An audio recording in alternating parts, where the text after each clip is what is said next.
Barcelona কি শুরু করেছে?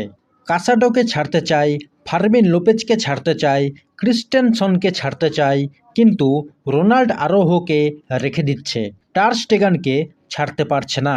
ডেকো পরিষ্কার করে বলে দিয়েছে কাসাডোর জন্য অন্য ক্লাবের অফার শুনবে। এমনকি ফার্মিন লোপেজকেও তারা ছেড়ে দিতে পারে যদি কোনো ভালো অফার আসে। রাশফোর্ডকে রেজিস্টার করতে হলে একজনকে ছাড়তেই হবে। কিন্তু বার্সেলোনার কোচ হান্সি ফ্লিক কাসাডো আর ফার্মিন লোপেজকে রেখে দিতে চায়। তার মতে লম্বা মরশুমে তাদের দরকার পড়বে। ফার্মিন লোপেজ হলো একজন পারফেক্ট অ্যাটাকিং মিডফিল্ডার, যার মধ্যে গোল করার এবিলিটি আছে, আবার ননস্টপ অপোনেন্টকে প্রেস করতে পারে।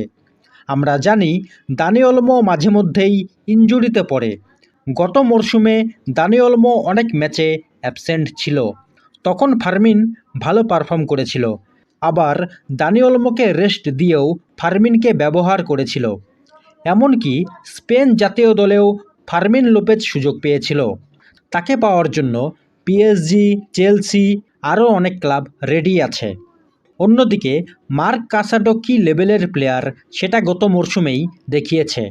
মার্ক বার্নাল যখন চোটে পড়ে তখন মার্ক কাসাডোকে বার্সেলোনার মূল দলে আনে কোচ হান্সি ফ্লিক।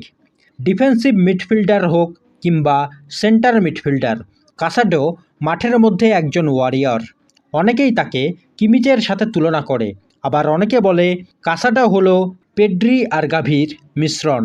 পেড্রির মতো প্লেমেকিং এবিলিটি আছে, আবার গাভির মতো লড়াকু।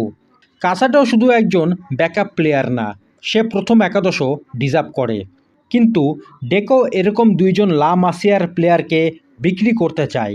এমনকি ডিফেন্ডার ক্রিস্টেনসনকেও ছেড়ে দিতে পারে ডেকো, যে কিনা হান্সি ফ্লিকের সিস্টেমের জন্য পারফেক্ট সিবি, যাকে ডেনিস মালদিনি বলা হয়। গত ম্যাচেও বক্সের বাইরে থেকে দুর্দান্ত একটা গোল করেছিল। ক্রিস্টেনসনের অভিজ্ঞতা আছে চ্যাম্পিয়ন্স লিগ আর ফিফা ক্লাব ওয়ার্ল্ড কাপ জিতার। ডেকো তাকে ছেড়ে দিতে চায়, কিন্তু রোনাল্ড আরোহোকে ধরে রাখতে চাচ্ছে, যে কিনা প্রতি ম্যাচে ব্লান্ডার করে। শেষ 2 মরশুমে চ্যাম্পিয়ন্স লিগে বার্সেলোনাকে একাই ডুবিয়েছে, যার খেলা বার্সেলোনার সাথে একদমই মানায় না।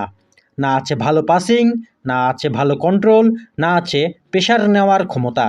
এমনকি হান্সি ফ্লিকের বার্সেলোনার অফসাইড ট্র্যাপও করতে পারে না সে। আরেকজনের কথা বলতে হবে, সে হলো গোলকিপার টার স্টেগান, যে কিনা বেঞ্চে বসে থাকলেও বার্সেলোনাকে ছাড়ছে না। এই মুহূর্তে বার্সেলোনাতে গোলকিপার অপশন আছে নতুন সাইন করা জোয়াও গার্সিয়া, সিজনি আর টার স্টেগান। প্রথম 2 জনের জায়গা পাকা আছে, তাই স্টেগান এখন বার্সেলোনার থার্ড চয়েস গোলকিপার, যার স্যালারি আবার দলের অনেক প্লেয়ারের থেকে বেশি। তাই স্টেগানকে ছাড়তে পারলে সব সমস্যার সমাধান হয়ে যাবে। নতুন প্লেয়ারদেরকে রেজিস্ট্রেশনও করতে পারবে, আবার কোনো ইয়ং প্লেয়ারকে ছাড়তেও হবে না। এখন দেখার শেষমেশ বার্সেলোনা কাকে কাকে ছেড়ে দেয় আর কোন প্লেয়ারকে ধরে রাখে। এই মুহূর্তে বেশিরভাগ বার্সেলোনা ফ্যানরা চাচ্ছে স্টেগান আর রোনাল্ড আরোহোকে ছেড়ে দিক, কিন্তু কাসাডো আর ফার্মিন লোপেজকে টিমের সাথে রাখুক।